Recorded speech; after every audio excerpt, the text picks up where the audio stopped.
पढ़ाई शुरू की जाएगी बहुत ज़रूरी है कि एक ऐसी डिटेल्ड लिस्ट हो आपके पास जहां पे टॉपिक बाय टॉपिक बताया गया है कि आपको क्या पढ़ना है। अब ऐसी लिस्ट बनाई जा सकती है, लेकिन ये based on years of experience बनती है। तो हम आपके लिए लेकर आए हैं ऐसी ही एक लिस्ट। तो ये है सब्जेक्ट वाइज माइक्रो टॉपिक्स की लिस्ट।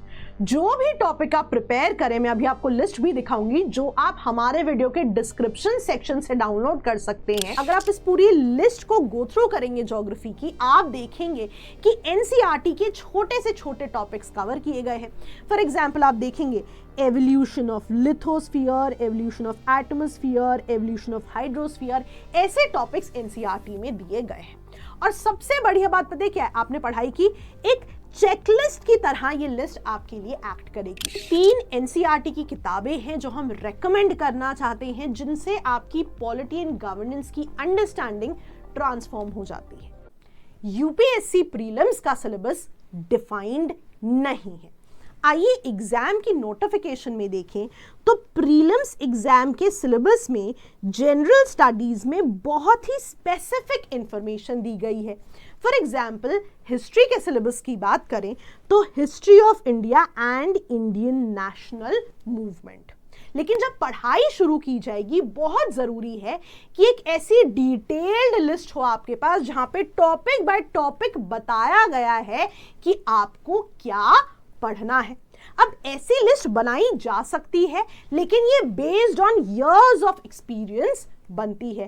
तो हम आपके लिए लेकर आए हैं ऐसी ही एक लिस्ट जहां पे टॉपिक बाय टॉपिक जो है चीजें बताई जा रही हैं, सब्जेक्ट वाइज चीजें बताई जा रही हैं, सो दैट आपके लिए पूरा सिलेबस जो है डिफाइन हो जाए। तो आइए लिस्ट देखते हैं। हाँ, पर वीडियो को अंत तक देखना ना भूलें। एंड में हम एक हिडन जेम शेयर करेंगे जहां पर हम पॉलिटी की ऐसी 3 एनसीईआरटीज की बात करेंगे जिनसे आपकी पॉलिटी एंड गवर्नेंस की अंडरस्टैंडिंग ट्रांसफॉर्म हो जाएगी। आइए लिस्ट देखते हैं। तो ये है सब्जेक्ट वाइज माइक्रो टॉपिक्स की लिस्ट। जो भी टॉपिक आप प्रिपेयर करें, मैं अभी आपको लिस्ट भी दिखाऊंगी जो आप हमारे वीडियो के डिस्क्रिप्शन सेक्शन से डाउनलोड कर सकते हैं। जो भी टॉपिक आप पढ़ें उसके सामने टिक लगा दें। एक प्रोग्रेस ट्रैकर की तरह जो है इस लिस्ट को जरूर अपने पास डाउनलोड करके प्रिंट करके रख लें। नाउ लिस्ट की बात भी करते हैं, पर उससे पहले मैं एक स्पेसिफिक चीज की बात करना चाहूंगी। कई बार हमें लगता है कि प्रीलिम्स और मेंस की प्रिपरेशन अलग अलग कर लेते हैं, लेकिन ये समझना बहुत ज़रूरी है कि बहुत स्पेसिफिक सब्जेक्ट्स ही होते हैं जो आप केवल मेंस के लिए पढ़ते हो। For example ethics, for example world history. अब ये बहुत स्पेसिफिक मैंने एग्जाम्पल्स लिए हैं, वरना मेजॉरिटी सब्जेक्ट्स आप देखेंगे होलिस्टिकली ही प्रिपेयर होते हैं। तो आइए इस लिस्ट की बात करते हैं। यहां पर हम 2 स्पेसिफिक सब्जेक्ट्स को डिस्कस करते हैं। यहां पे हम ज्योग्राफी की बात करेंगे और पॉलिटी की भी बात करेंगे, सो दैट आपको एक ब्रॉड आइडिया हो जाए किस तरह ये लिस्ट जो है पढ़ाई को एफिशिएंट बना सकती है। आइए ज्योग्राफी से शुरुआत करते हैं। यहां पे माइक्रो टॉपिक्स का एनालिसिस करते हैं। मीनवाइल आप इस वीडियो के डिस्क्रिप्शन सेक्शन से इस लिस्ट को डाउनलोड जरूर कर लें। आप देखेंगे कि ये टॉपिक्स बनाते समय ध्यान रखा गया है कि एग्जाम के ट्रेंड्स किस तरह के रहे हैं, एनसीईआरटी में क्या टॉपिक्स दिए गए हैं, कौन से ऐसे टॉपिक्स हैं जो रेफरेंस बुक से इंपॉर्टेंट माने जाते हैं। फॉर एग्जाम्पल अगर आप इस पूरी लिस्ट को गो थ्रू करेंगे ज्योग्राफी की, आप देखेंगे कि एनसीईआरटी के छोटे से छोटे टॉपिक्स कवर किए गए हैं। फॉर एग्जाम्पल आप देखेंगे evolution of lithosphere, evolution of atmosphere, evolution of hydrosphere, ऐसे टॉपिक्स एनसीईआरटी में दिए गए हैं। और सबसे बढ़िया बात पता है क्या है, आपने पढ़ाई की एक चेकलिस्ट की तरह ये लिस्ट आपके लिए एक्ट करेगी कि कहीं कोई टॉपिक छूट ना जाए।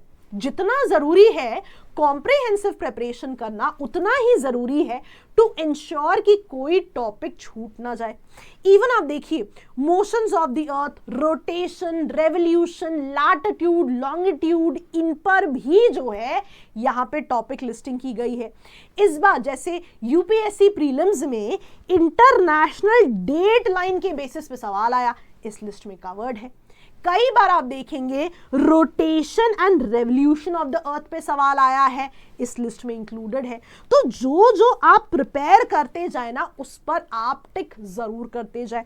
इंटीरियर ऑफ द अर्थ, ये भी बहुत ही इंपॉर्टेंट टॉपिक है। देखिए यहां पे बता भी रहे हैं कि कितनी ज्यादा माइक्रो टॉपिक लिस्टिंग है कि सोर्सेज ऑफ इंफॉर्मेशन में क्या आपने डायरेक्ट सोर्सेज पढ़े, क्या आपने इनडायरेक्ट सोर्सेज पढ़े, इस लेवल तक जो है माइक्रो टॉपिक्स बनाए गए हैं। तो बहुत इंपॉर्टेंट हो जाता है ऐसी लिस्ट्स को पढ़ना। आप देखेंगे साइज्मिक वेव्स में भी जब आप बॉडी वेव्स पढ़ेंगे, सरफेस वेव्स पढ़ेंगे, तब जाके हमारा पूरा साइज्मिक वेव्स का टॉपिक जो है खत्म होगा। आप देख सकते हैं इंटरनल स्ट्रक्चर ऑफ द अर्थ, है ना, क्रस्ट, मैंटल, कोर, उसमें भी जो स्पेसिफिक टॉपिक्स होते हैं, इनर कोर के बारे में, आउटर कोर के बारे में, इवन एस्थेनोस्फीयर, आप देख सकते हैं ये चीजें बहुत इंपॉर्टेंट है। आप देखेंगे ये स्टडी बहुत इंपॉर्टेंट हो जाती है यहाँ पे, क्योंकि जब आप distribution of continents and oceans की बात करते हैं, थियोरीज पढ़ते हैं, ये बेसिक चीजें बहुत जरूरी है। साइज्मिक डिसकंटिन्यूटीज, कई स्टेट एग्जाम्स में भी आप देखेंगे डिसकंटिन्यूटीज पे सवाल आए हुए हैं। आगे बढ़ते हैं, आप देख सकते हैं रॉक्स, कौन कौन सी तरीके की रॉक्स हैं, इन पर भी एग्जाम में सवाल आए हुए हैं। कई बार यदि आप किसी स्टेट सर्विस के लिए भी प्रिपेयर करते हैं, इनके specific examples match the following में आ जाते हैं।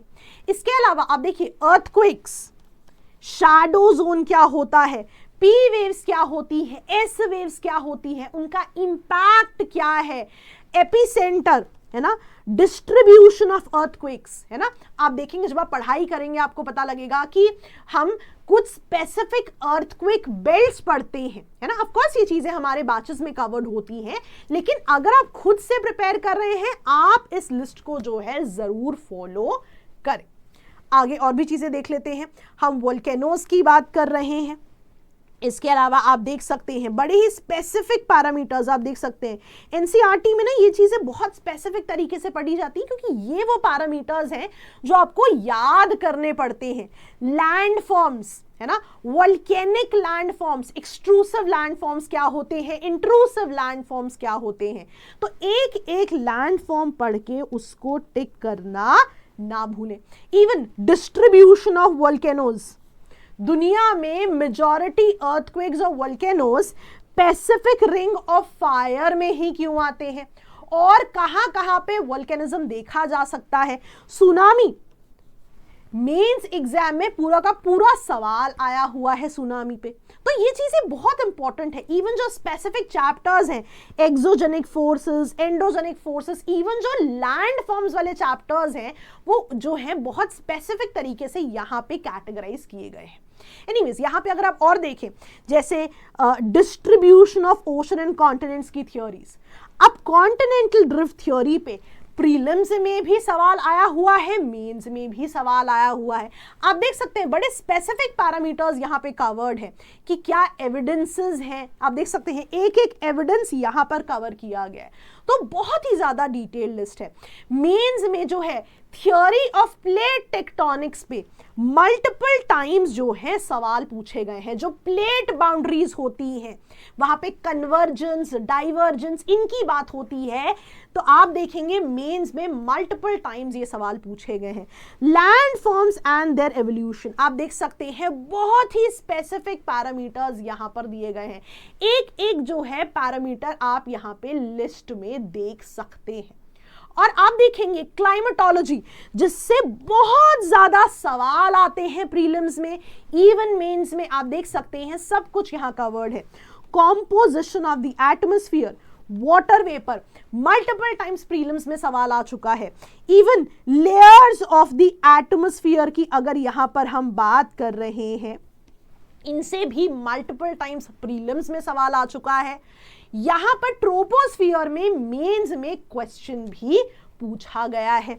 Insulation, aphelion, perihelion, transparency of the atmosphere, conduction, convection, advection, जो मोड्स ऑफ हीट ट्रांसफर है, जो भी चीजें इंपॉर्टेंट है, जैसा मैंने कहा एनसीईआरटी से, प्रीवियस या क्वेश्चन की थीम से, रेफरेंस बुक से, वो सारा यहां पर आपको दिया गया है। एक एक चीज आप जो है पढ़ सकते हैं। टेम्परेचर है ना, यहां पर आप देखेंगे vertical variation of pressure, horizontal distribution of pressure, एक एक चीज यहां पे कवर आपके लिए की गई है। इवन अगर हम और आगे बात करें, आप देख सकते हैं जब हम प्रेशर बेल्ट्स की बात करते हैं, इनकी इमर्जेंस है ना, जब हम बात करते हैं कि प्रेशर बेल्ट्स मूव करती है, माइग्रेशन ऑफ प्रेशर बेल्ट्स है ना, as per the apparent movement of the sun, है ना, ये चीजें बड़ी इंपॉर्टेंट है। ऑफ कोर्स अगर आप किसी टीचर से जुड़ते हैं, किसी बैच से जुड़ते हैं, वहां ये सारी चीजें कवर होती हैं, पर जैसा मैंने कहा अगर आप सेल्फ स्टडी कर रहे हैं, ये लिस्ट आपके लिए बहुत ही ज्यादा इंपॉर्टेंट है। अगेन आप देख सकते हैं Hadley cell, Ferrel cell, polar cell, जो मुश्किल कॉन्सेप्ट माने जाते हैं, ये भी आप देखेंगे यहां पर लिस्ट में दिए गए हैं। इसके अलावा आप देख सकते हैं वाटर इन द एटमॉस्फेयर, कई बार एग्जाम्स में ह्यूमिडिटी पे, ड्यू पॉइंट, सैचुरेशन, इन पर जो है सवाल पूछे गए हैं। एयर मास पे सवाल पूछा गया है, तो ये सारी चीजें आपको पता होनी चाहिए। Types of clouds, types of rainfall, आप देख सकते हैं ये टॉपिक्स भी यहाँ दिए गए हैं। इवन आप देखेंगे, मैं आपको एक बहुत स्पेसिफिक टॉपिक्स दिखाती हूँ, ये देखिए वर्ल्ड क्लाइमेट, बहुत इंपॉर्टेंट है जी। आप देखेंगे इक्वेटोरियल क्लाइमेट से ही प्रीलिम्स में मल्टीपल टाइम सवाल जो है पूछे गए हैं। मॉनसून क्लाइमेट इंडियन ज्योग्राफी के लिए तो बहुत ही ज्यादा इंपॉर्टेंट है पढ़ना, कि हम कहते हैं कि इंडिया में मॉनसून क्लाइमेट है, फिर भी हमें वेरिएशंस देखने को मिलती हैं। तो यहाँ पे ये होलिस्टिक चीजें जो है आपको प्रिपेयर करनी है। एक एक क्लाइमेट टाइप, मेडिटेरेनियन क्लाइमेट, इसका फीचर है विंटर रेनफॉल, कई एग्जाम्स में ऑलरेडी ये पूछा जा चुका है।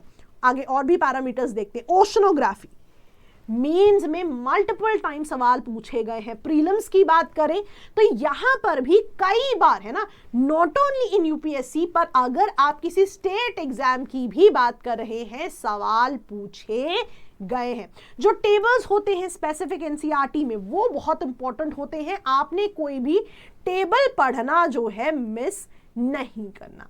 आप देख सकते हैं बहुत ही स्पेसिफिक पैरामीटर। अब मान लीजिए हॉरिजॉन्टल एंड वर्टिकल डिस्ट्रीब्यूशन, आप देखेंगे यहाँ पे सैलिनिटी की टर्म्स में भी बात होगी, यहाँ पे टेम्परेचर के रेफरेंस में भी जरूर बात होगी। टाइड्स क्या होती हैं, वेव्स क्या होती हैं, आप देख सकते हैं ऐसे स्पेसिफिक टॉपिक्स जो है यहाँ पर कवर्ड है आपके लिए। आप देख सकते हैं सॉइल के बारे में।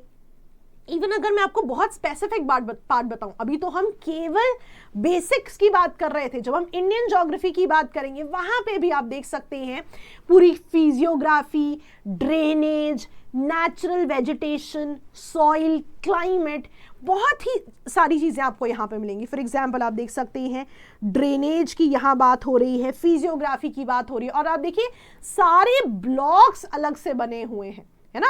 मान लीजिए आपने इंडस रिवर सिस्टम पढ़ा, इसको टिक कर दीजिए। गंगा रिवर सिस्टम बहुत इंपॉर्टेंट है एग्जाम के लिए, बहुत ज्यादा बार मल्टीपल एग्जाम्स में सवाल पूछे गए हैं, और बहुत ही मुश्किल कॉन्सेप्ट्स जो माने जाते हैं। ऑल्दो ऑफ कोर्स आजकल बहुत ज़्यादा वीडियोस बन चुके हैं, तो काफ़ी ज़्यादा जो है टॉपिक समझ में आने लगे हैं, जो पहले बहुत मुश्किल माने जाते थे, है ना। एल नीनो, ला नीना, ये चीज़ें बहुत इंपॉर्टेंट है। क्या है इम्पैक्ट एल नीनो ला नीना का ऑन इंडियन मॉनसून, ये चीज़ें बहुत इंपॉर्टेंट है। इंडिया का क्लाइमेट एक बहुत इंपॉर्टेंट चैप्टर है, आपकी बहुत होलिस्टिक अंडरस्टैंडिंग बनती है। रादर जब आप इंडिया का क्लाइमेट पढ़ते हैं, आप रेनफॉल के बारे में समझते हैं, एग्रीकल्चर और बेहतर समझ में आता है, कौन सी इंडस्ट्री कहाँ प्लेस्ड है और बेहतर समझ में आता है। सॉइल के बारे में पढ़ते हैं, कौन सी वेजिटेशन कौन सी स्पेसिफिक सॉइल के हिसाब से है, ये भी समझ में आता है। तो आप देख सकते हैं कि एब्सोल्युटली डिफरेंट ग्रुप्स यहाँ बना दिए गए हैं टॉपिक्स के, और आप पढ़ते जाइए और अपनी पूरी चेक लिस्ट जो है उसकी बात करते जाइए। अब यहाँ पे ना, जैसे जब हम एक स्पेसिफिक टॉपिक आता है डेमोग्राफी, अब प्रीलिम्स के लिए जब आप पॉपुलेशन का चैप्टर पढ़ते हैं तो क्लास 12वीं की जो 2 एनसीईआरटीज हैं उनमें आप देखेंगे पॉपुलेशन पे एक एक चैप्टर है, वो आपने जरूर पढ़ना है, क्योंकि जो प्रीलिम्स के बेसिस पे क्वेश्चंस आते हैं वहां पे हमें टर्म्स देखने को बहुत ज्यादा मिलती हैं। तो जो टर्म्स हैं उनके रेफरेंस में आप उन टॉपिक्स को जरूर पढ़ें। कई ना ऐसे भी चैप्टर्स हैं एनसीईआरटी में, ह्यूमन रिसोर्सेस, तो आपको बहुत सारी स्पेसिफिक चीजें मिलेंगी, जैसे पॉपुलेशन पिरामिड्स, है ना। अब ये भी स्पेसिफिक एनसीईआरटी में दिया गया है, तो ये चीजें आपको पता होनी चाहिए।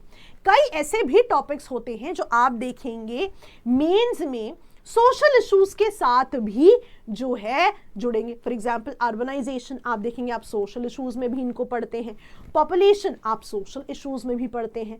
पर सबसे बढ़िया जो बात मुझे इस लिस्ट की लगती है, बहुत ही ज्यादा होलिस्टिक लिस्ट है, बहुत ही ज्यादा, और ना ये ना आपकी चेकलिस्ट की तरह काम करेगी कि एक बार ये लिस्ट पूरी हो गई ना, कोई टॉपिक जो है छूटेगा नहीं हमारा। Starting from climatology, oceanography, physical geography, Indian geography, सारे टॉपिक्स यहां पर कवर्ड है। कुछ एडिशनल चीजें ही होंगी आप जो सीखेंगे, और अभी भी बहुत समय है एग्जाम में। अगर आप सेल्फ स्टडी कर रहे हैं, I would again request you कि आप इस वीडियो के डिस्क्रिप्शन सेक्शन से इस लिस्ट को जरूर डाउनलोड करें। तो एक सब्जेक्ट हमने पूरा देखा, आइए पॉलिटी की भी बात कर लेते हैं कि किन बातों का ध्यान रखना है जब हम पॉलिटी की प्रिपरेशन कर रहे हैं। मैं आपको लिस्ट भी यहां पर दिखाऊंगी। पॉलिटी की बात करें तो कुछ स्पेसिफिक पॉइंट्स यहां पर हम देखते हैं। फॉर एग्जाम्पल अगर हम बात करें कि मेजॉरिटी क्वेश्चंस कौन से सेक्शन से आते हैं, तो आप देखेंगे कॉन्स्टिट्यूशनल फ्रेमवर्क से बहुत ज्यादा सवाल पूछे जाते हैं। Basic structure of the constitution, fundamental rights, preamble, historical background, बहुत ज्यादा सवाल इस स्पेसिफिक सेक्शन से पूछे जाते हैं। नेक्स्ट अगर हम बात करें तो ये जो स्पेसिफिक पैरामीटर है, सेंट्रल गवर्नमेंट, स्टेट गवर्नमेंट, इनसे भी बहुत ज्यादा सवाल पूछे जाते हैं। एंड जुडिशरी, बहुत ही ज्यादा सवाल जुडिशरी से भी पूछे जाते हैं। तो आपको स्पेसिफिक सेक्शंस पर फोकस जरूर करना है। दूसरी चीज जो पॉलिटी में आपने ध्यान रखनी है, देखा जाता है जो भी चीजें करंट अफेयर्स का पार्ट है उन पे बेस्ड स्टैटिक कंटेंट से सवाल पूछा जाता है। मान लीजिए अगर हम जजेस की इम्पीचमेंट की बात करें तो आपको रेलेवेंट कंटेंट कॉन्स्टिट्यूशन में पढ़ना जरूरी है। कोई भी constitutional body, non constitutional body news में है, इलेक्शन से एसोसिएटेड कोई चीज न्यूज में है, आपको रेलेवेंट कंटेंट जो है कॉन्स्टिट्यूशन से पढ़ना है। रादर मेजॉरिटी क्वेश्चंस जो देखे जाते हैं प्रीलिम्स में पॉलिटी से, जो करंट अफेयर्स है उनका जो बैकग्राउंड है, स्टैटिक पार्ट, उनसे पूछे जाते हैं। तो लिस्ट अगेन बहुत ज्यादा होलिस्टिक है, आप देख सकते हैं बहुत सारे कंपोनेंट्स यहां पर आपके लिए कवर्ड है। लेकिन चीजें तभी बनेंगी जब इसे होलिस्टिकली कवर किया जाएगा। तो मैं एक बार दोबारा कहना चाहूंगी, इस वीडियो के डिस्क्रिप्शन सेक्शन से इस पीडीएफ को डाउनलोड जरूर करें। अब जैसा मैंने कहा था कि बिल्कुल वीडियो के एंड में एक स्पेसिफिक बोनस रहेगा हमारे एंड से। आइए देखें, ये 3 एनसीईआरटी की किताबें हैं जो हम रेकमेंड करना चाहते हैं, जिनसे आपकी पॉलिटी एंड गवर्नेंस की अंडरस्टैंडिंग ट्रांसफॉर्म हो जाती है। अक्सर देखा जाता है कि जब भी पॉलिटी प्रिपेयर की जाती है बहुत ही स्पेसिफिक किताब पढ़ी जाती है और 1 या 2 किताबें पढ़ी जाती है। हाँ, कई बार कोशिश की जाती है कोई बढ़िया रेफरेंस बुक पढ़ ले, लेकिन ये 3 ऐसी एनसीईआरटीज हैं जो बिल्कुल बेस बनाती हैं आपकी अंडरस्टैंडिंग का। मैं एक एनसीईआरटी का यहां से आपको एक इंडेक्स भी दिखाती हूं। आप एक स्पेसिफिक टॉपिक देखिए, constitution as a living document. तो आप देख सकते हैं कैसे स्पेसिफिक टॉपिक्स यहां पर दिए गए हैं। Constitution, why and how, rights in the constitution. तो आप देख सकते हैं एक एक पैरामीटर पे जो है अलग से चैप्टर्स हैं। इवन आप देखिए जो हम शब्द पढ़ते हैं, equality, social justice, freedom, rights, हर एक चीज पे एक पूरा पूरा चैप्टर है, तो जरूर इन तीनों एनसीईआरटीज को आप पढ़ें। पॉलिटी एंड गवर्नेंस की आपकी अंडरस्टैंडिंग एब्सोल्युटली जो है ट्रांसफॉर्म जरूर होगी। तो आई होप आपने ये लिस्ट डाउनलोड कर ली है। ऐसे ही चीज़ों के साथ आपसे मिलते रहेंगे। मीनवाइल अगर कोई ऐसा और भी टॉपिक है जिस पे आप चाहते हैं कि हम वीडियो बनाएं, आप ज़रूर हमें कमेंट सेक्शन में बताएं। हम कोशिश करेंगे कि उस पर भी बहुत जल्दी आपके लिए एक वीडियो ज़रूर लेकर आए। Thank you so much. Bye bye.